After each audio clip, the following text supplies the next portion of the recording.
Olá, amigos do Estratégia Concurso, tudo bem? Aqui é o professor Herbert Almeida. Nós estamos no nosso curso de Direito Administrativo. Nós estamos falando sobre os atos administrativos e no vídeo anterior começamos a trabalhar os atributos dos atos administrativos. Já trabalhamos os 3 atributos mais abordados aí na doutrina: presunção de legitimidade, autoexecutoriedade e imperatividade.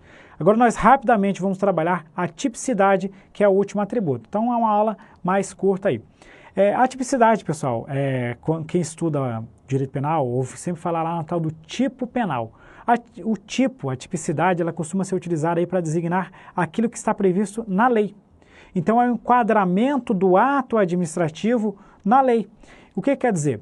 Como a administração ela deve seguir o princípio da legalidade, ele informa o direito administrativo, é uma fonte do nosso direito administrativo. Obviamente que para praticar um ato administrativo deve existir uma previsão legal. A lei deve detalhar ali os requisitos, alguns detalhes, deve representar aí como que deve ocorrer aquele ato administrativo. Então o ato, quando praticado, ele deve existir um tipo, uma situação que ele se enquadre dentro da norma legal. Então foi para a tela. Então assim fica muito tranquilo, dentro de tudo que a gente já viu até agora, compreender o que é a tipicidade. Então a gente tem aqui, ó, a tipicidade, que a gente já falou que ocorre, que a gente vai encontrar esse atributo lá na obra da professora Maria de Pietro. A tipicidade, basicamente, ela vai dizer o quê? Que o ato administrativo ele deve corresponder a um tipo, a algo que está com previsão em lei. Então a gente coloca aqui previsão em lei para a prática do ato administrativo. Com isso, a professora de Pietro diz que a gente deve buscar, o objetivo de tal atributo é buscar evitar a prática dos atos inominados. O que seria um ato inominado, professor? O ato inominado é aquele justamente que não possui uma previsão em lei. Vem para mim. Ato inominado é aquilo que a administração está fazendo sem existir previsão legal, sem existir uma descrição daquele ato administrativo. Então, o atributo da tipicidade busca evitar isso. Consequentemente, busca-se evitar que a administração pratique um ato totalmente discricionário. Então, até mesmo quando a gente for trabalhar lá um ato vinculado e o ato discricionário, a gente sabe que no discricionário a administração tem uma liberdade à lei.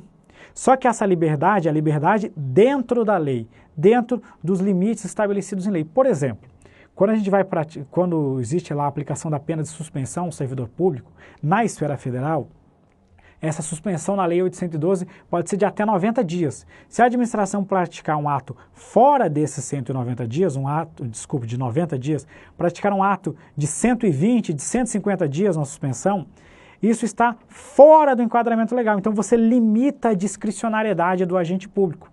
Então, evitar os atos inominados é também evitar que se pratique um ato totalmente discricionário. Foi para a tela. Então, a gente impede, por meio desse atributo, se impede que a administração realize, impede atos totalmente discricionários, porque o ato administrativo ele deve corresponder a um tipo legal, então ele tem que ser praticado dentro dos limites legais, tá ok? Então, eis aí o motivo da professora descrever aí a tipicidade como atributo do ato administrativo.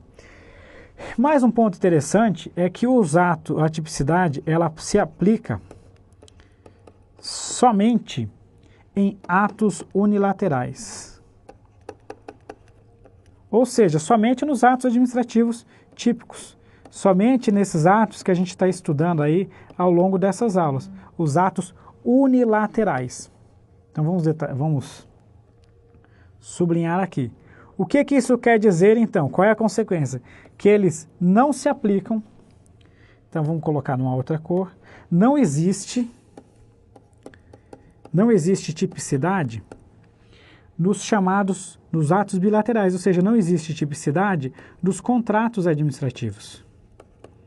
Mas como assim, professor? Pode vir para mim? Pessoal, não se quer dizer que um contrato não segue uma previsão legal. O que isso quer dizer é o seguinte: o contrato administrativo, por ser justamente uma forma de pactuar um ajuste, de fazer um acordo, esse contrato ele pode ser inominado. Porque várias cláusulas contratuais, em que pese elas tenham que se balizar pela lei, pelo interesse público, várias dessas cláusulas contratuais a gente não vai encontrar uma lei do direito que preveja exatamente aquela cláusula. A gente vê que o contrato administrativo ele segue de forma ampla o direito, mas ele, na maior parte das vezes, é inominado, ou seja, porque ele vai detalhar situações que não estão previstas em lei. Ele vai ir mais além aí, da lei. Então, a atipicidade é um atributo que não existe nos contratos, aplica-se somente aos atos unilaterais. Ainda que a gente tenha visto que atos administrativos não devem se confundir no direito administrativo com atos bilaterais, como a professora de Pietro traz expressamente esse texto lá, esse parágrafo, trabalhando isso no seu livro, isso costuma aparecer em concurso. Então, basta você guardar. A tipicidade é atributo dos atos unilaterais e não está presente nos bilaterais, como os contratos, porque o contrato pode ser inominado, pode trazer situações que não estão previstas em lei, enquanto o ato deve corresponder ao tipo legal, ok? Com isso a gente fecha aí todos os atributos dos atos administrativos. Vamos para a tela? Só para a gente, então, revisar aqui rapidamente, coloca aqui o último. Então a gente teve, ao longo dessa nossa aula, presunção de legitimidade, imperatividade, autoexecutoriedade e tipicidade como atributos dos atos administrativos. Tá ok? Vem para mim.